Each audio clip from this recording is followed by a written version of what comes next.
नमस्कार. ग्रामगीता अध्याय 11 भाग 63. संत तुकडोजी महाराज म्हणतात, मनात नेहमी दयाभाव असावा, परोपकाराची वृत्ती असावी, क्षमा, शांती, विश्वासूपणा आणि निर्भयता हे गुणही असावेत. पण जिथं निर्दयपणा दाखवायचा असतो तिथं दगडापेक्षा कठोर व्हावं लागतं. तिथंही तारतम्य बाळगावं लागतं. ज्या दयेमुळं गावाचं नुकसान होतं त्याला दया म्हणता येणार नाही.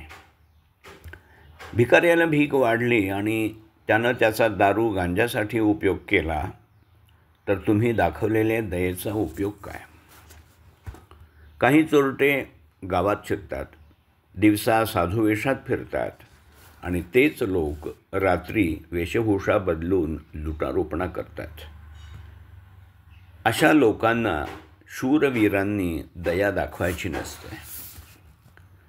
दयाधर्म आणि दानधर्म यातलं मर्म ओळखून वागावं, नाहीतर संसार सोडून बुवा होतात आणि दारोदारी भीक मागत हिंडायची त्यांच्यावर पाळी येते.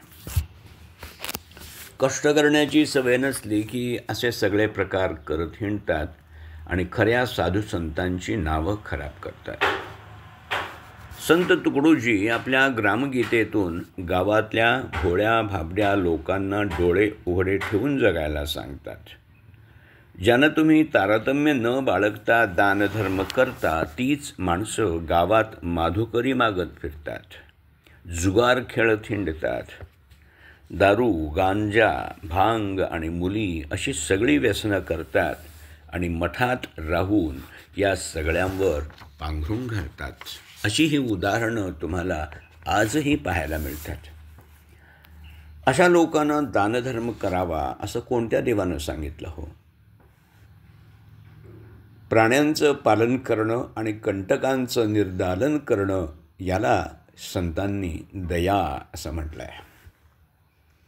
सज्जनांचं रक्षण करणं आणि दुर्जनांचं दमन करणं हेच अवतारी पुरुषांचं न्यायसंगत कार्य असतं. म्हणूनच मी सांगतो की गावात जर कोणी अन्याय केला, कुणा गरिबाला कोणी नाडलं तर त्याचा प्रतिकार लगेच करायला हवा, नाहीतर तशा प्रकारच्या गुंडांचं फावतं आणि स्वैराचार बळावतो. अन्यायाचा प्रतिकार करण्यासाठी तो अन्याय नेमका काय आहे हे समजून घेऊन संघटनेला हाक मारावी.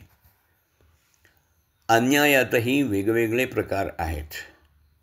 पैशाचा, मानापमानाचा, व्यसनाचा, अनितीचा असे अनेक प्रकारचे अन्याय असतात.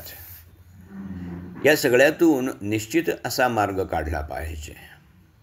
गावात दुराचार माजू देऊ नये आणि हेच विचारवंतांचं लक्षण आहे. एका बाजूनं न्याय आणि दुसऱ्या बाजूनं दंड असं वागलं पाहिजे. अशा प्रकारे वागणं हेच माणसाचं लेणं आहे. सोनं घालून मिरवण्यात कसला पुरुषार्थ आहे? काही भोळे लोक असतात आणि मानवतेच्या नावाखाली ते अप्रतिकारपणानं राहतात. यांनाच लोक खुळ्यासारखं गौरवतात आणि सात्विक म्हणून त्यांचा गवगवा करतात. ज्याला आपल्या ब्रीदाचं रक्षण करता येत नाही, ज्याला न्याय करता येत नाही, अशांना आम्ही सात्विक का म्हणावं? ज्याला चोरांकडून लुबाडलं जातं, गुंडांकडून फसवलं जातं, परस्त्रियांकडून लुभवलं जातं, त्याला सात्विक कसं म्हणायचं?